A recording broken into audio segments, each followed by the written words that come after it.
예비군, 민방위 훈련장 같은 안보 특강은 가라. 여기 진짜 안보 특강이 있다.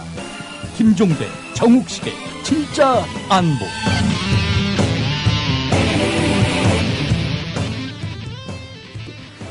네, 청취자 여러분들 안녕하십니까? 진짜 안보의 정욱식입니다. 다음은 무엇일까요? 겨울밤 야식으로 숙취와 감기 예방에 좋은 과일입니다. 겉은 쫄깃하고 속은 부드럽고. 정답! 반건씨? 네, 맞습니다. 국민TV조합원 청도님이 직접 수확한 진시황 반건씨. 연말연시 명절에 선물 고민하지 마세요. 최고의 선물 반건씨로 끝내세요. 010-2128-2644 010-2128-2644 다음 검색창에 진시황 반건씨를 검색하세요. 나라가 이 꼴인 듯 맛있는 반건씨라니.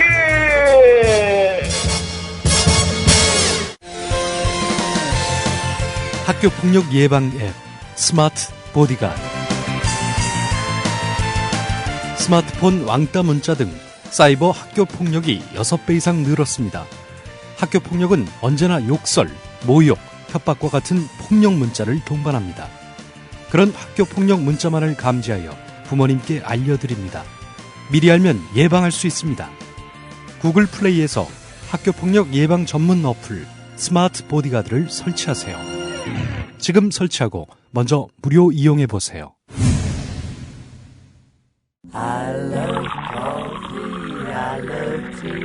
500원으로 즐기는 나만의 커피. 원두 쇼핑몰 헝그리 커피.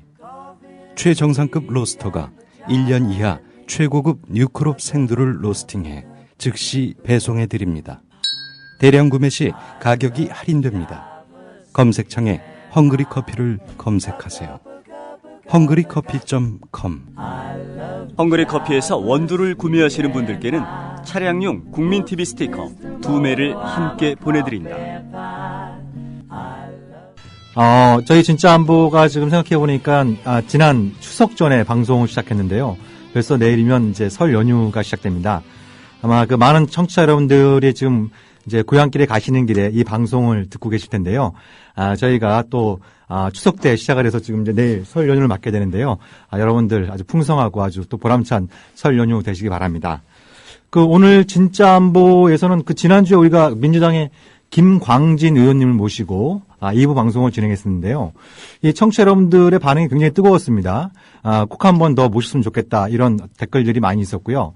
또 이 방송에 출연해 주신 우리 김광진 의원께서도 너무 아쉽다. 좀 하고 싶은 얘기, 또 청취자 여러분들과 이렇게 소통하고 싶은 이 얘기들이 많이 있었는데 생각보다 방송 시간이 좀 짧아서 굉장히 좀 안타까움을 토로했습니다. 그래서 우리 청취자 여러분들의 이 요구와 또 우리 출연하셨던 김광진 의원의 또 좀 아쉬움, 이런 부분들을 좀 달래기 위해서 오늘 김광진 의원님을 다시 이렇게 좀 모시기로 했는데요. 아마 지금 강남에서 좀 일정을 마치고 지금 서둘러서 오시는 길로 알고 있습니다. 네. 예. 그리고 저희가 그전에 이제 2주 전부터는 같이 진행했던 김종대 편집장님이 1부 때는 좀 다른 일을 보시고 2부 때 출연하시기로 했는데 오늘은 또 특별히 설 연휴를 앞두고 1부 때부터 방송에 결합해 주시기로 했습니다. 김종대 편집장님, 우리 청취자 여러분들께 인사 말씀 좀 부탁드리겠습니다. 네. 지금쯤이면 이제 기성길을 서두르고 계시는 여러 청취자분들, 또, 엄동설안의, 대한민국의 국군 장병 여러분들과 네. 그 가족. 네. 예. 얼마나 고생 많으십니까? 또 즐거운 명절 되시고, 우리 한 해 이제 사랑과 평화, 화해 정신을 나누는 진짜 안보, 열심히 준비하겠습니다. 네. 오늘 편집장님께서도 오늘 저녁에 내려가십니까? 고향이 청주시죠? 예, 그렇습니다. 네네. 그럼 오늘 밤에 내려가실 계획이시고요. 그렇죠. 예. 주로 운전은 집사람이 하고 저는 옆에서 편하게 책을 보면 내려가거든요. 그러십니까? 네, 이거를 야만적이라고 얘기하시는 분들이 가끔 계시는데, 전혀 안 그래요. 저는 저 나름대로 기여를 하고 있어요. 운전 뭘로 기여를 하고 계시는지, 전 도통 들어본 바가 없어가지고요. 그건 사적인 거니까. 네. 예. 네.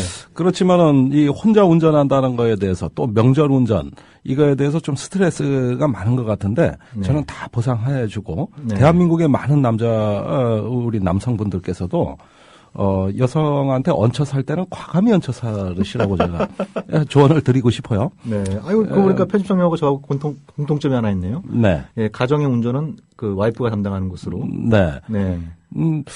뭐, 그게 왜 나쁩니까? 아니, 뭐 저도 괜찮다고 생각하는데, 네. 제 지금 딸내미가 9살이거든요. 네. 한 2, 3년 전에 제 딸 소원이 아빠가 운전하는 차를 한번 타보고 싶다. 네.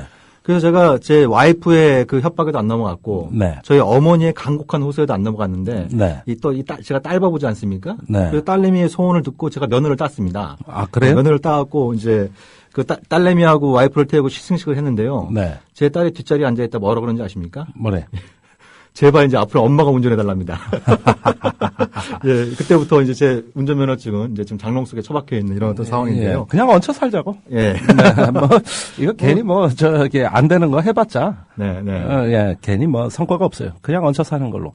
예, 하면서. 우리 남성의 어떤 권익도 우리가 또 진짜 안보에서 앞으로 관심을 갖고 살펴보겠습니다. 예.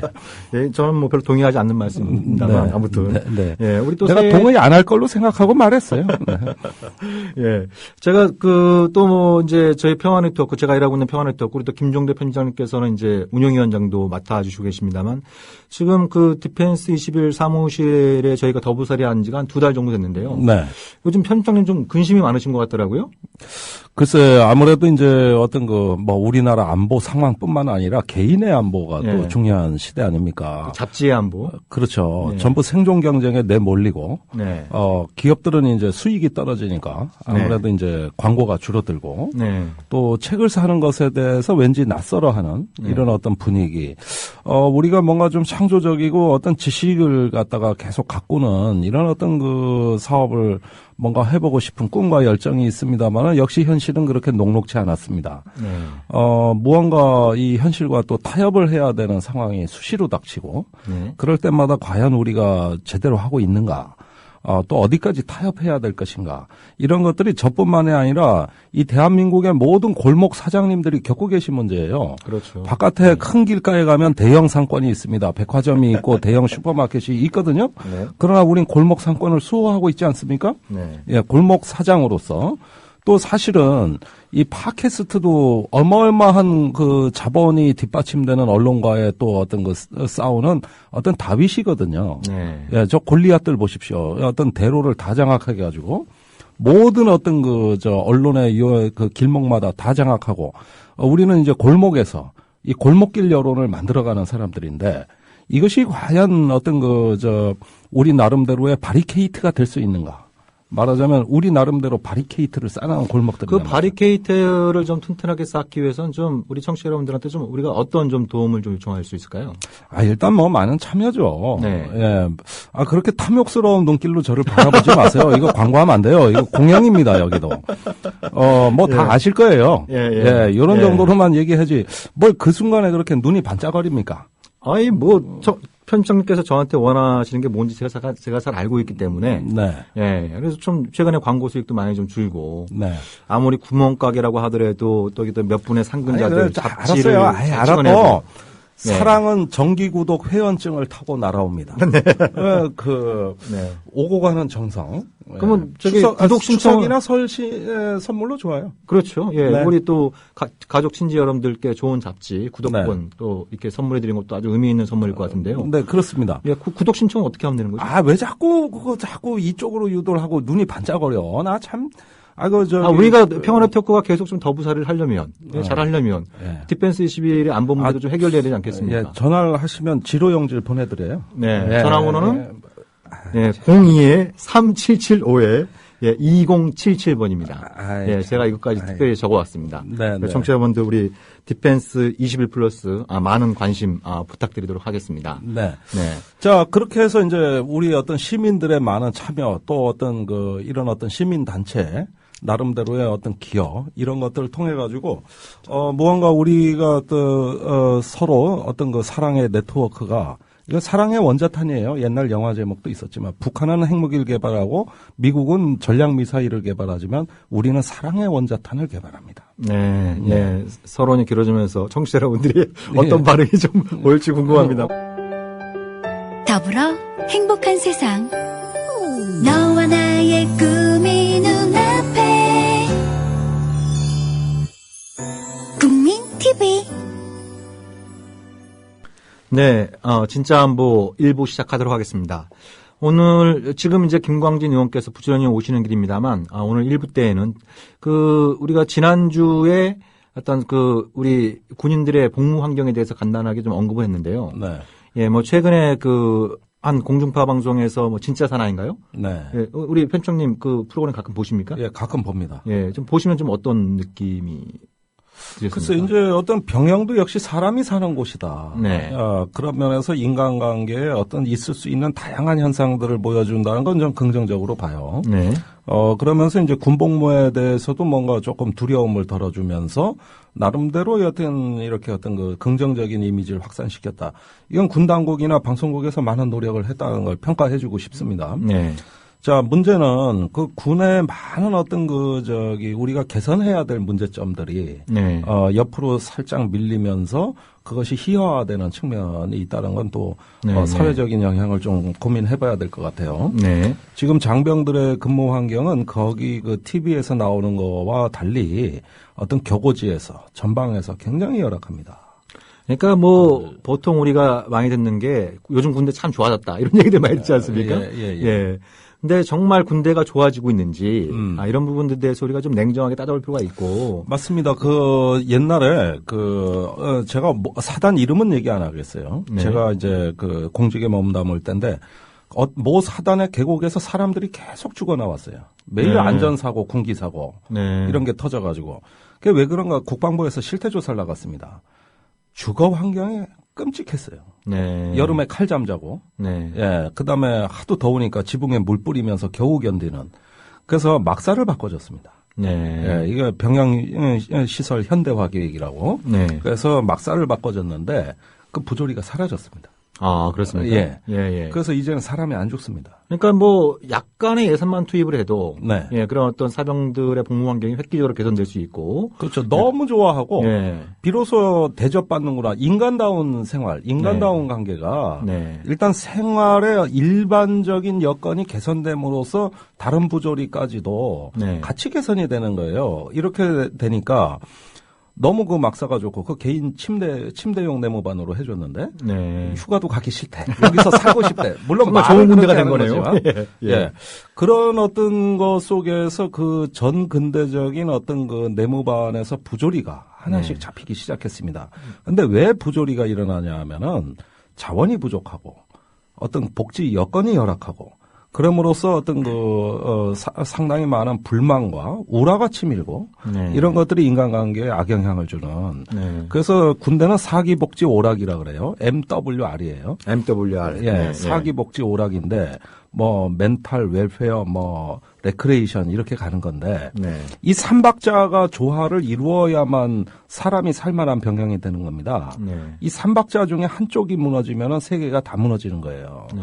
그래서 복무 여건, 특히 어떤 징집된 어떤 군의 복무 여건이라는 것은 이 사기와 복지와 오락이 충족되는 병영을 얘기하는 것이고, 그러면서 사생활을 또 보호해주기 위해서 어떤 내무반에서 근무지로 출퇴근 개념을 적용한다든가, 그래서 병사도 출퇴근을 하는 거예요. 네.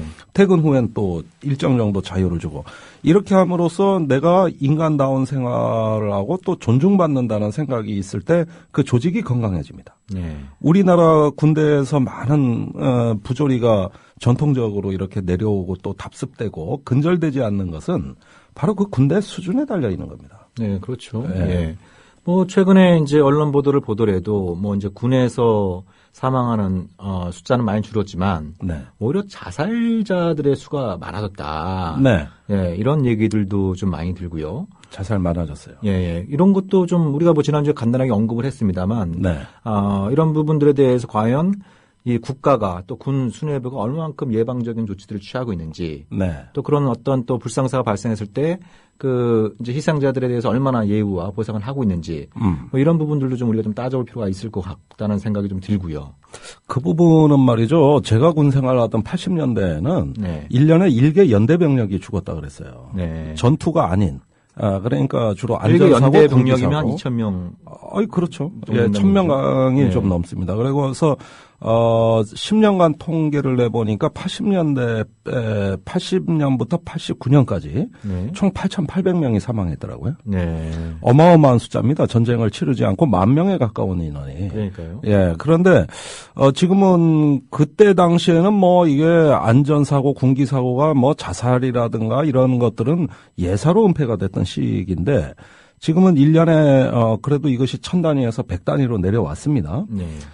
그러면서 이제 자살자 숫자가 많이 줄어드는 건 사실이에요. 네. 근데 지금은 또 어떤 면에서는 일가구 일자녀, 남의 집 그렇죠. 귀한 집 한 그렇죠. 명의 자식입니다. 네. 다 개인 방을 썼어요. 네. 그러다가 이제 이질적인 군대 생활로 바뀌었을 때, 네. 이 적응의 문제가 예전보다 좀 심각합니다. 네. 그랬을 때 국가는, 특히 군대는 이 어떤 그 남의 귀한 자식을 받았으면 네. 거기에 응당마땅한 어떤 책임 있는 어떤 그 대우, 네. 그 다음에 어떤 그 자긍심 부여, 네. 이런 것들이 이루어져야 되는데 병영의 현실 자체는 그 원리 자체는 옛날이나 다를 바가 없는 거죠. 네. 네. 군대가 많이 좋아졌다고 합니다만은 사실은 그런 어떤 원리 자체가 변함이 없다 보니까 네.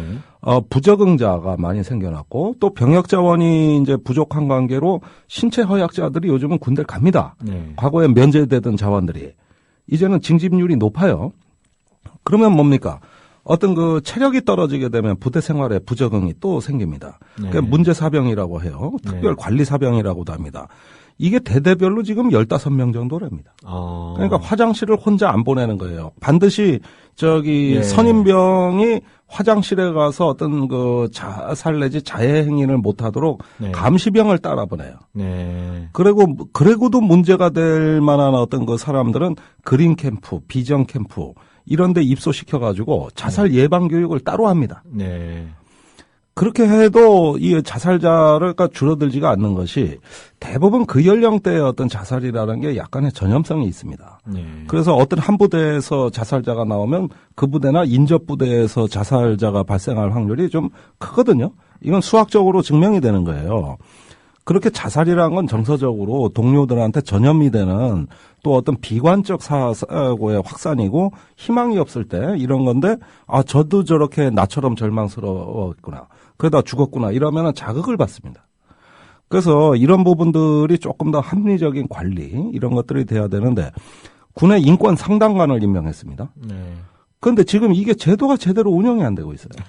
우선 부족합니다. 인원이. 네. 네. 전문성도 떨어지고. 그다음에 예비역들을 주로 임명하는데 예비역 장교가 임명돼야 되는 것이 아니라 상담 전문가가 임명돼야 그렇죠. 되는 거고요. 그다음에 군내 기본권 신장을 통해서 이 문제의 소지를 근원적으로 없애야 되는데 이걸 노무현 대통령 때 다 해놨는데 이명박 정부 때 싹 없앴습니다. 군 인권 강령 만들기로 한 것도 없던 일. 네. 전부 기본권 그 증진 중장기 대책을 싹 없앴어요. 그렇습니까? 없앤 이유는 뭡니까? 육군 장군들의 반발로. 장군들은 왜 반발한 겁니까? 그거? 군대는 군대다 와야 된다는 거야. 나 그건 무슨 얘기인지 이해를 못 하겠더라고. 그러니까 이런 점에서 굉장히 어떤 그 왜곡된 굴절된 사고가 아직 있습니다. 자, 그러면은 김광진 의원님 이제 모시고 예. 네.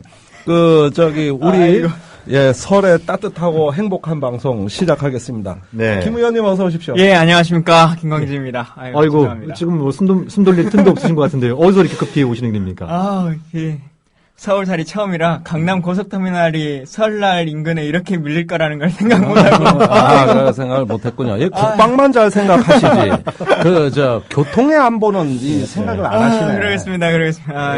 그런데 오늘 아주 뭐 국회에서 무슨 회의 있었습니까? 아니면 여자하고 선을 봤습니까? 왜 이렇게 용모가 단정하세요? 이대로 이제 하고 이제 집에 내려가야 돼서요. 그렇습니까? 예. 오늘 방송 마치고 이제 네. 고향이 어디? 저는 순천입니다. 순천이죠. 예. 있으시죠? 예. 예. 그럼 어떻게 뭐 차량으로 운전해서 가실 아니요, 계시고요? 고속버스. 고속버스로요? 뭐 그게 좋은 거예요. 그렇죠. 대중교통을 이용하시는 게. 저같이 뭐 집사람이 운전해 주는 건 눈치 보며 타느니 차라리 고속버스에 돈 내고 타는 게 나아. 어떨 때는. 어떻게 우리 김 의원님 고향에 가시면은 뭐 플랜카드라도 좀 걸려 있고 그렇습니까? 처음에 당선됐을 때는 조금 뭐 이렇게 걸렸는데 그 뒤로는 뭐. 네네. 이제 뭐 기성 정치인 다 되셨으니까요. 네. 그렇지 이제는 뭐 이제 다음 재선, 다음 선거 걱정하겠지 뭐 그런 거 플랜카드걸. 버스 타면 재밌으실 것 같은데요. 뭐 이렇게 이제 방향이 다들 이제 순천 가시는 분들일 테니까 알아보시는 분들도 계실 거고. 간혹 알아보시는 분들 계시고요. 근데 대부분은 아직까지는 뭐 잘 모르시죠. 예. 그래서 아무래도 편하게 가시려면 좀 몰라봐 주시는 게 좋을 것 같긴 해요.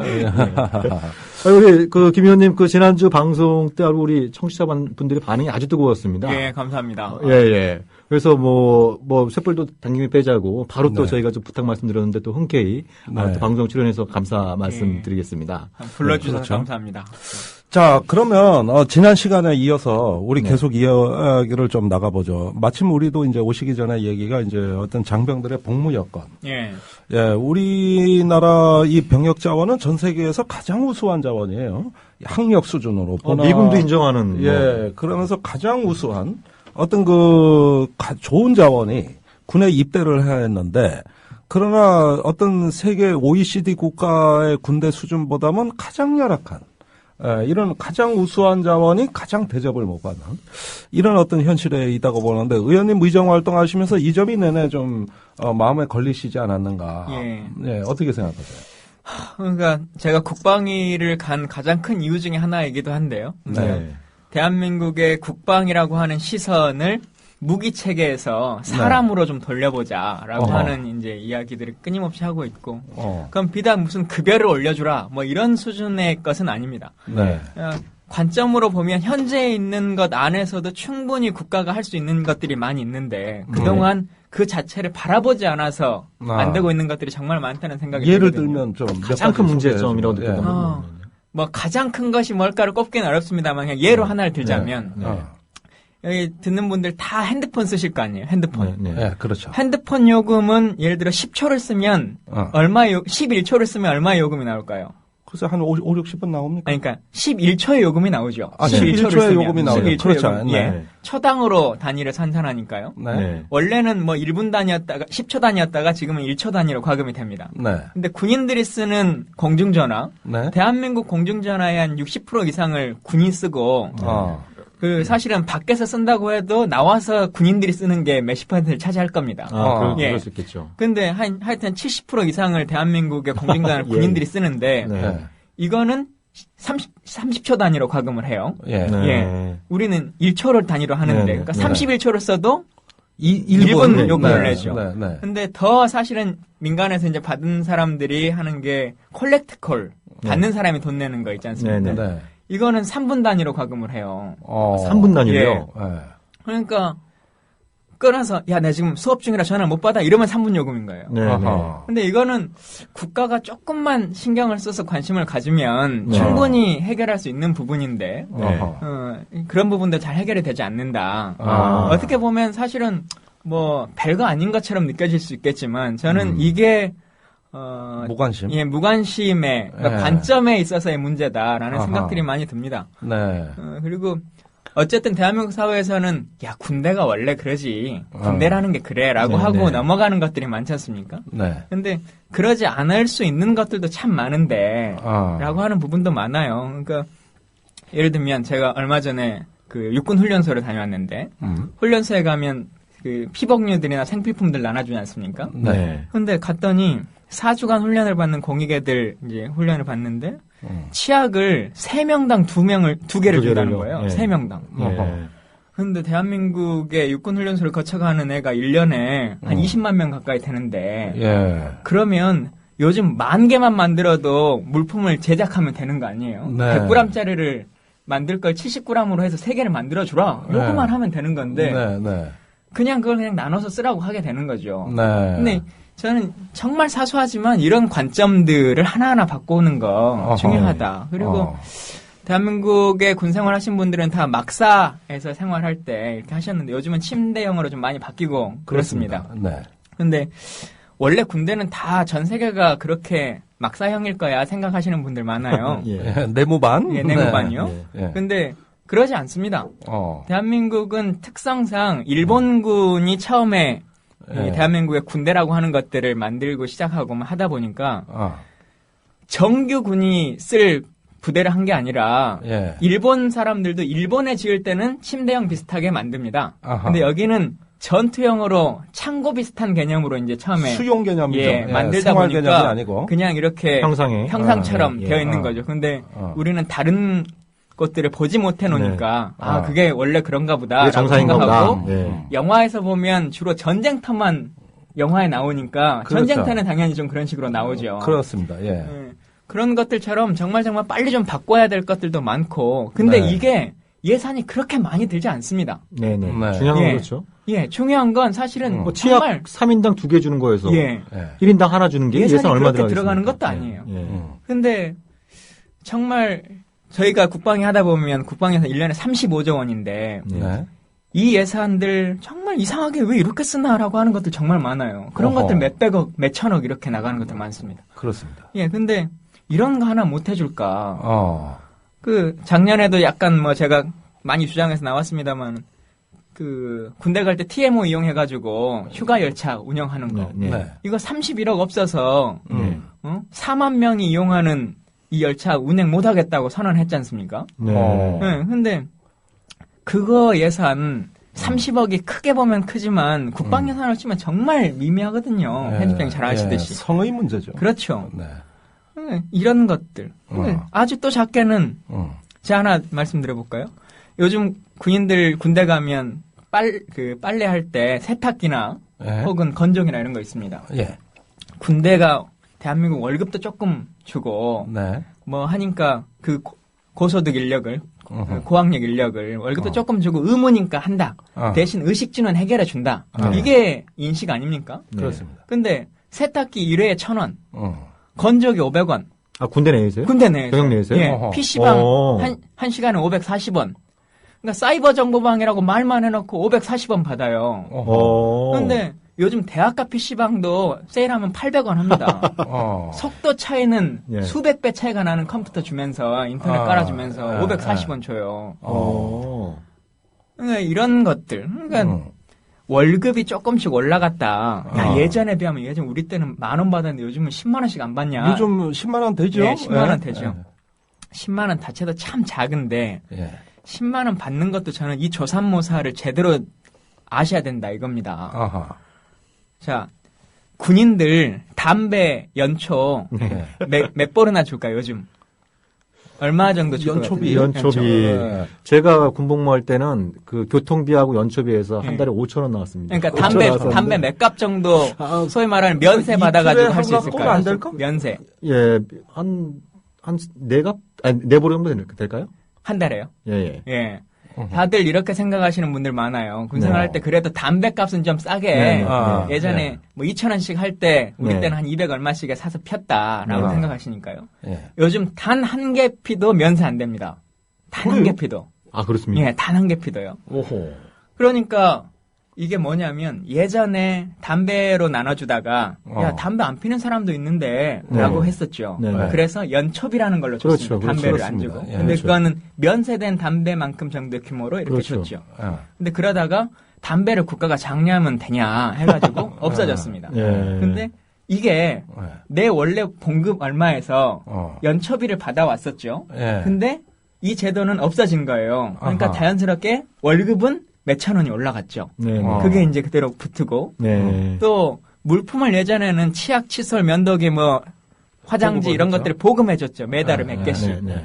근데 이게 명분은 화장지를 많이 쓰는 사람도 있고 칫솔을 조금 쓰는 사람도 있으니까 돈으로 주겠다라고 했어요. 그래서 합리적이죠. 근데 물품으로 줄 때는 군사 조달상 물품가액이 예를 들어 10,000원 안치인데 돈으로는 4,000원만 주는 거죠.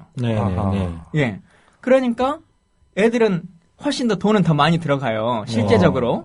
근데 받는 급여의 총량은 늘어났죠. 4,000원이. 그렇죠? 그렇죠. 예. 그러다 보니 원 급여 외에 뭔가가 붙어지면서 그게 급여처럼 커져간 거예요.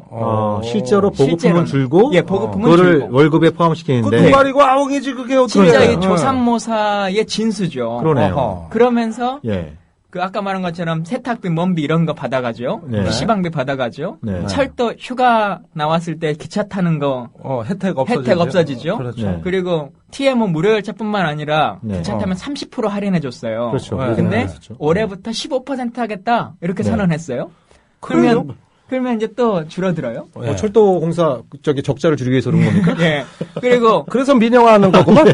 왜 이제 섬에 있는 친구들 나오려면 배 타고 나와야 되지 않습니까? 네. 배값 20%씩 선사가 부담해줬어요. 국가는 아니고 선사가 20% 네. 할인해줬어요. 근데 작년 12월 31일자로 못 해주겠다 이렇게 된 거예요. 네. 그러면 국가가 어느 정도 부담해줘야 될 거 아니에요. 섬에 네. 보냈으니까. 네. 근데 그거 못 해주겠다는 거예요. 국가가. 배값 비싼데. 예. 생각보다 비싸요. 연평도에서 왕복이 10만 원인가 그러던데 보니까. 그렇다니까. 예. 그러니까 월급은 뭐 10만 원으로 늘어난 것 같지만 네. 실제로는 써야 될 것들은 엄청나게 늘어나죠. 네. 그리고 아시는 거 작년에 한참 이슈된 것처럼 PX 민영화 시키면서 네. GS 들어와가지고 물품가액이 뭐 몇백 배가 뛰어버리고 몇백 배? 300배 뛰는 제품들도 있습니다. 남자들 가장 많이 쓰는 세이빙폼 이거 320배 뛰었어요. 320배? 예. 그러니까 육군 PX에 비해서 해군들이 쓰는 물품가액이 300배가 비싼 거죠. 그러니까 이런 일들이 발생되니까 실제로 10만 원 가지고는 살아갈 수가 없는 택도 없는 거죠. 그러면서 대통령이 또 말씀하시는 그 행복 그 적금 이거 처음에는 따로 월급 외에 월급을 2배로 인상시켜주고 적금을 따로 좀 모을 수 있게끔 해주겠다, 돈을 더 주겠다 이렇게 하셨는데 급여 인상분을 모아서 적금으로 퇴직금으로 주겠다 이런 거잖아요. 아니, 내 월급을 강제로 띄어가가지고 그걸 적금으로 주겠다. 이건 무슨 제가 정권을 비난하겠다고 하는 게 아니라 장병들을 상대로 이건 거의 사기에 가까운 거예요. 언제부터 그렇게 됐습니까? 지금 그걸 추진하겠다고 선언했다가 노발대발하고 이제 난리가 나니까 지금은 멈춰져 있죠. 아니 그렇게 군 수뇌부가 많은 정권인데도 이 사병들의 복무 현실에 대해서 이렇게 무지할 수 있는 건가요? 그러니까 이 원급여도 사실은 정말 작아요. 그렇죠. 예를 들어 65만 명의 장병 아닙니까? 장병이면 장과 병이 같이 있는 건데 그렇습니다. 그 중에서 소위 이제 간부의 인건비가 한 3조 2천억 정도 돼요. 그리고 부사관들의 인건비가 4조 6천억인가 됩니다. 그리고 사병 전체의 인건비가 7천억. 예. 7천억. 그럼 뭐야, 뭐 이거 저기 몇 프로 되지도 않잖아요. 35조 원의 국방 예산에서 1.77%. 이게 45만 명 정도에 육박하는 사병들의 총 급여인 거죠. 이건 뭐 사람을 아주 우습게 하는 거 아닌가 하는 생각이 드는데 말이죠. 저 아까 서두에 군대에 좋아졌다는 얘기 말씀드렸습니다만 취소하겠습니다. 이렇게 문제가 심각할지 몰랐습니다. 그러니까 꼼수 만든 거야. 그러니까요. 요리조리 보여지는 거는 마치 월급도 오르고 복무 환경이 굉장히 좋아진 것처럼 정부나 군수내부에서 얘기를 하고 있습니다만 실상은 오히려 굉장히 이 사병들이 어떻게 보면 사비 지출이 많아지고 그렇죠. 이런 어떤 일상생활에서의 불편함이 좀 가중되는 형태로 그러니까 진행되고 노무현 있는 대통령이 뭐 하신 말씀이 민주주의 최고는 깨어있는 시민의 조직된 힘이다 그랬지 않습니까? 사병들은 절대 조직된 힘이라는 걸 할 수가 없거든요. 그렇죠. 자기 의견이라는 대상이지. 의견이라는 것을 피력할 수가 없는 대상이기 때문에 시키면 시킨 대로 할 수밖에 없죠. 이게 참 보면 안타까울 때가 너무너무 많아요. 근데 국방위에서도 뭐 이거 주장하시는 분들이 주로 장성 출신 의원님들은 별로 내 주장하는 걸 못 받고 우리 같은 그 병 출신들 정치인이 그래도 관심 있는 거 아니에요? 그러니까요. 저희 국방이나 그런 어떤 군을 상대로 해서 뭐 국정감사하고 하실 때 이런 제안들, 뭐 이런 문제제기들 많이 하셨을 텐데요. 그럴 때 어떤 그 동료 의원분들이나 또 이제 군 수뇌부들의 반응은 좀 어떤지 좀 궁금한데요. 뭐 시정하려고 하는 노력들이 좀 보입니까? 뭐 노력을 하려고 노력은 하죠. 그러니까 뭐 조금씩 개선이 되긴 하지만 사실은 그게 가시적으로 성과로서 보여지는 것은 쉽지가 않고 물론 예산의 문제나 이런 것들을 얘기합니다만은 저는 국가 예산이라는 것이 꼭 국방위뿐만 아니라 예산만의 문제로 볼 수는 없다고 봐요. 그렇죠. 그러니까 4대강 22조 원이라는 돈도 어딘가 있던 것을 끌어와서 하는 거거든요. 예, 그런다고 나라가 망하거나 하지는 않았어요. 예, 물론 불효불급한 것들이 망했어요.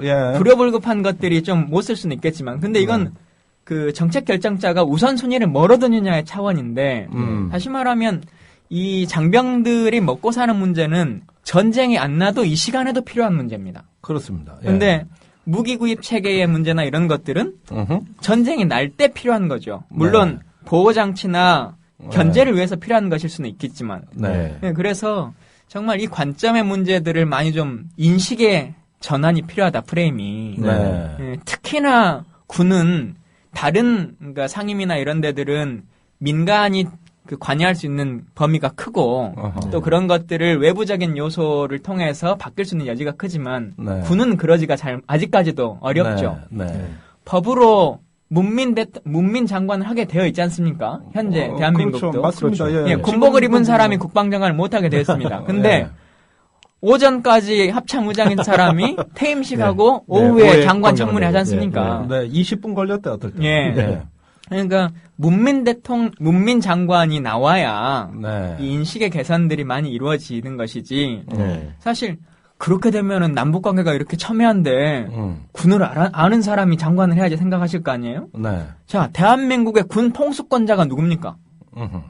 대통령입니다. 대통령이에요. 군 통수권자가 여성이시고 군대를 안 갔다 오셔도 통수권을 다 행사하실 수 있는 거예요. 그럼요.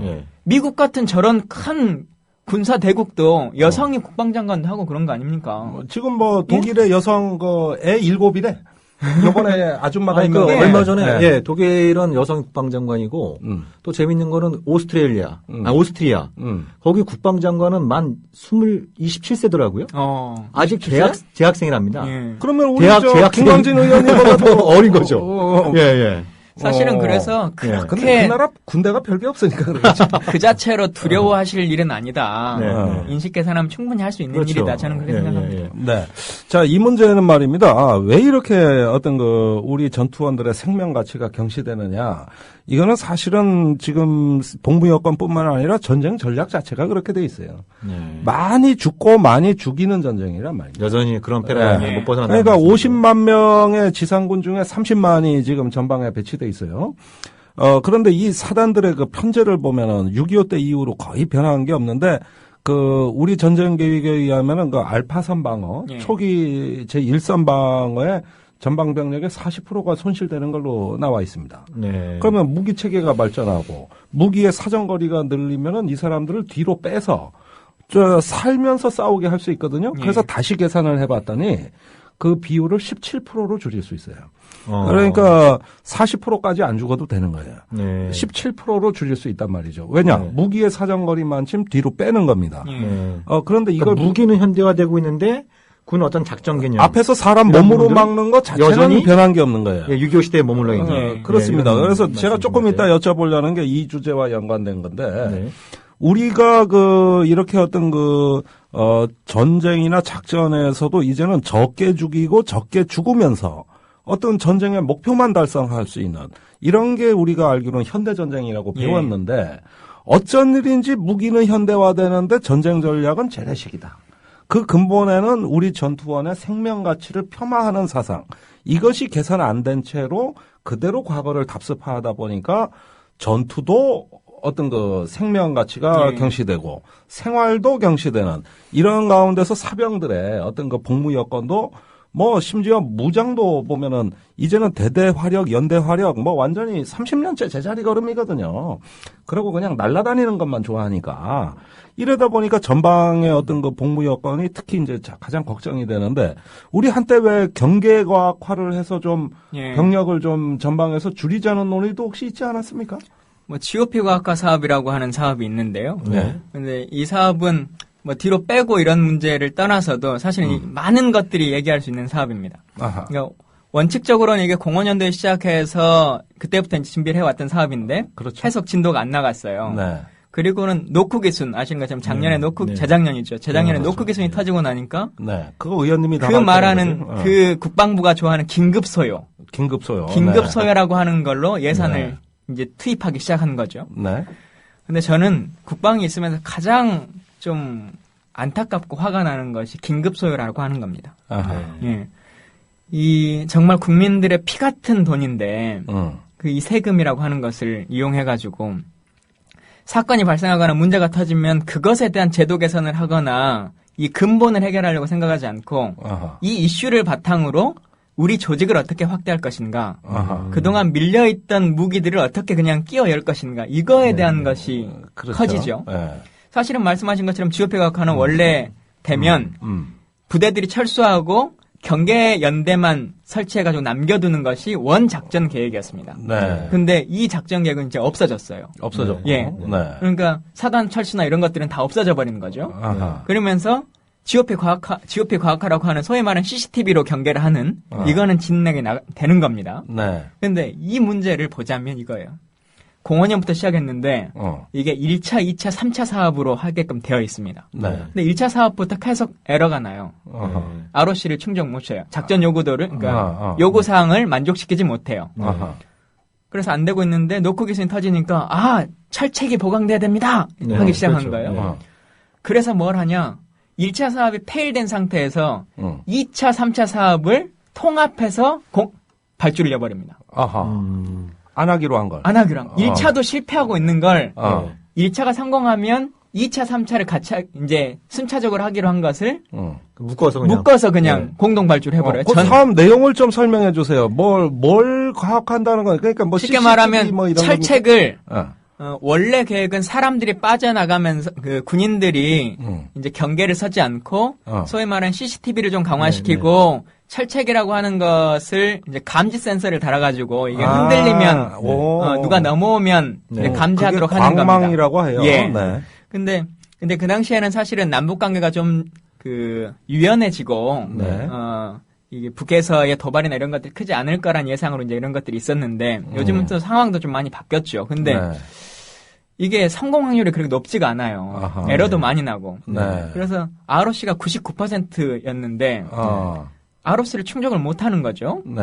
그러니까 이 노크 기술 이후에 갑자기 국방 ROC를 생각하지 말고 KS 마크, 그러니까 집에서 세콤하는 수준으로 해라. KS가 국가에서 정한 거 아니냐 이렇게 해요. 그건 90%입니다. 그 재미난 얘기네요. 예. 그러니까 10명 중에 1명은 넘어와도 괜찮다. 이걸로 지금 철책의 ROC를 바꿔버린 거예요. 국방부가. 왜냐? S1이 그걸 만족시키거든요. 집에서 하는 방식으로. 그래서 2차, 3차 사업까지 묶어가지고 ROC 낮춰주고 KS 마크로 낮춰주고 해가지고 결국은 S1 단독 입찰로 올해 200억 사업을 시작합니다. 총액 1,700억 사업이에요. 예. 그러니까 이거는 정말 안타까운 게 제가 이제 올해 국방위원도 있고 예결위원도 있으면서도 좀 막아보려고 노력했습니다만 못 막았는데 안타깝게도 국회의 권한과 권능이 참 무력해요. 이 상황을 알고 있으면서 제가 못 막았다는 것은 제 불찰입니다. 아니, 그것을 왜 막아야 되는 건지. 말씀드린 것처럼 이 사업은 이게 군사 요구로서의 아직 적합도를 만족시키지 못했어요. 아직 90%라는 성능이. 그리고 이것의 원 취지. 이게 되면 장병들이 인원이 빠지고 그만큼의 복지가 늘어난다라고 하는 것들이 충족시킬 텐데 원래의 군사계획, 그러니까 연대 이 감시연대가 창설돼가지고 일반적인 부대원들이 빠지는 이 계획은 다 없어져 버리고 있는 사단 병력에서 감시 부대를 더 투입시켜가지고 이 감시 장비를 1,700억 원치를 사주는 거예요. S1에. 근데 뭐 군사 요구도도 만족시키지 못하고 심지어는 05년부터 시작했으니까 지금 한 7, 8년 넘게 한 거 아닙니까? 근데 강원도 철원 생각해 보세요. 봄, 여름, 가을, 겨울 중에 카메라로 보면 언제가 가장 못 볼 것 같습니까? 여름이죠. 여름 녹음기. 녹음기나 아니면 태풍 칠 때. 그리고 좀 더 생각해 보시면 강원도는 워낙 눈이 많이 오지 않습니까? 그렇죠. 눈 오고 운목 끼고 그러죠. 근데 겨울이 참 어려워요. 여름도 그렇지만. 그래서 겨울 실험을 한 번도 안 한 겁니다. 그래서 지난 예결위 때 겨울 실험이라도 하고 계약서를 써라. 이제 그렇게 했어요. 그랬더니 결국은 계약서를 쓴 다음에 계약 조건으로 겨울에 실험을 한다 이렇게 계약을 해왔더라고요. 근데 우리가 무슨 이런 거 하나를 사도 계약서를 써버리고 나면 그게 요구 조건이 다 안 되지 않습니까? 그렇습니다. 예. 그래서 어제 저한테 보고로 왔더라고요. 예. 의원이 요구한 대로 우리가 실험을 했다. 1월 14일부터 17일까지 딱 14, 15, 16, 17 4일간 실험했다고 통과됐다는 거예요. 그러니까 만족시켰다. 이런 수준으로 과연 대한민국의 안보와 정책을 펴야 될 것인가. 그러니까 방산의 무기들이 사실 가장 국민들이 많이 하시는 FX 사업도 마찬가지 아닙니까? 그거 아주 관심 많아요. 그러니까 기종이 뭐든 그거는 논외로 치더라도 절차상의 문제로 보면 방사청이라고 하는 대한민국의 이 조직이 몇 년간을 연구개발해서 세계 기종 중에 어느 것도 괜찮다. 공군도 어느 기종도 괜찮으니까 사주라 라고 했죠. 네. 그렇게 해서 그 기종들을 다 만족시켜서 어떤 기종이 정해졌습니다. 근데 대통령 미국 한번 인사 갔다 왔다고 해서 그거 틀어가지고 8조 원이 되는 사업을 수의 계약을 그냥 해버리는 이런 나라가 과연 제대로 된 나라냐. 그 기종의 장단점은 논외입니다. 네. 이 절차상의 문제라고 하는 것이 정말 부끄러운 일이에요. 그렇게 수조 원을 갖다가 함부로 쓰고 국민의 세금을 누군가의 정책 결정자 몇몇의 의지로 방추위 결정해서 방위사업 추진위원회라고 네. 무기를 어떤 걸 살까를 이제 군 수뇌부들이 모여서 네. 이제 결정하는 회의가 있습니다. 방추위. 네. 이제 위원장이 국방장관인데요. 이 사람들이 모여서 FX 결정될 때 이렇게 말합니다. 국방장관이. 한 번씩 얘기를 해보라 라고 얘기를 들어요. 그리고는 장관이 이렇게 말해줘. 이 사업은 정무적인 판단을 해야 되겠습니다. 그리고 본인이 얘기를 해요. 네. 그러니 그 자리에 있는 어떤 장성이 이것을 부결시킨다는 것에 대해서 저는 반대가 있습니다라고 말할 수 있겠어요. 정무적으로 장관이 판단하겠다는데. 2명이 반대했더라고. 예비역들이. 예. 네. 예비역과 네. 민주당 정당 네. 추천해서 네. 가신 분들. 네. 그러니까 참 슬픈 일이죠. 네.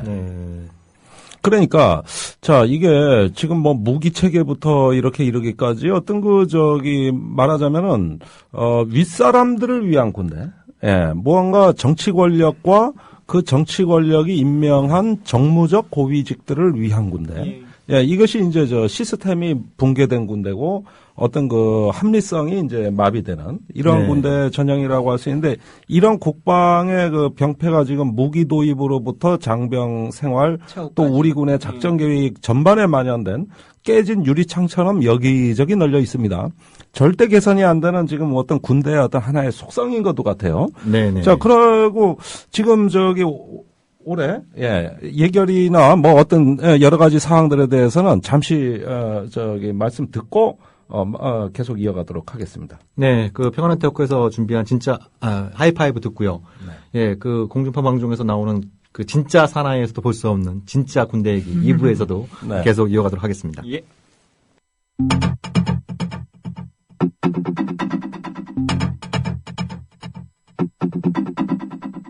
안녕하십니까. 주간 브리핑 하이파이브의 문채원입니다. 이번 주에는 어떤 소식들이 있을까요? 15일 미 해군이 아시아 태평양 지역의 재균형 전략의 일환으로 이 지역에 항공모함 시어도어 루즈벨트를 전진 배치하겠다고 발표했습니다. 미 해군은 인도차이나, 아시아, 태평양의 불안전한 안보 환경이 미국이 아태 지역에 항공모함을 전진 배치하는 이유라고 밝히며 앞으로 해상 작전뿐만 아니라 원활하고 신속한 합동 대응을 수행하게 될 것이라고 덧붙였습니다.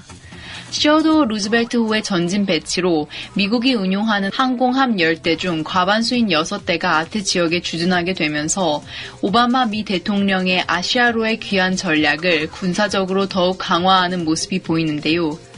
몇몇 전문가들은 이러한 미국의 행보가 아시아 태평양 내 군사적 긴장감을 고조시키는 원인 중 하나라고 분석했습니다.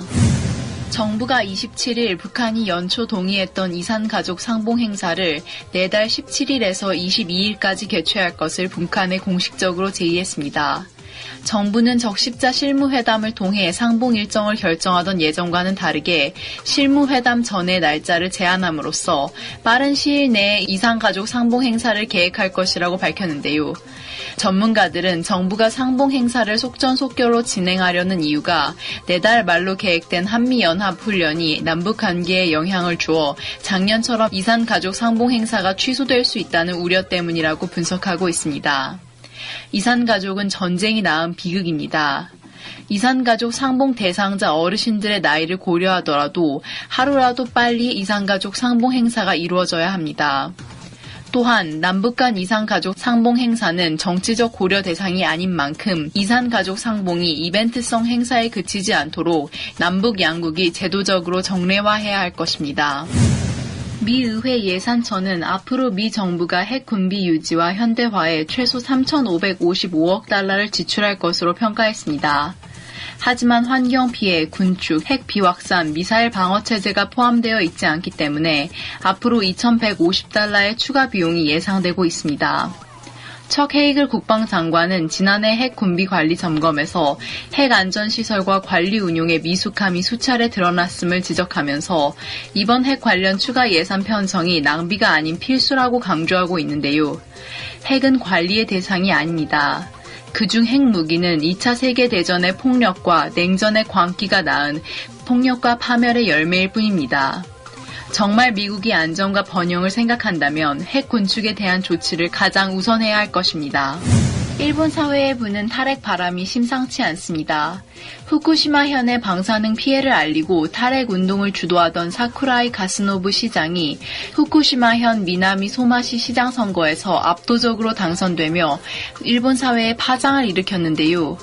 호소카와 전 총리가 아베 현 일본 총리의 원전 정책을 비판하며 도쿄 도지사 보궐선거에 출마하면서 탈핵 바람이 더욱 거세지고 있습니다.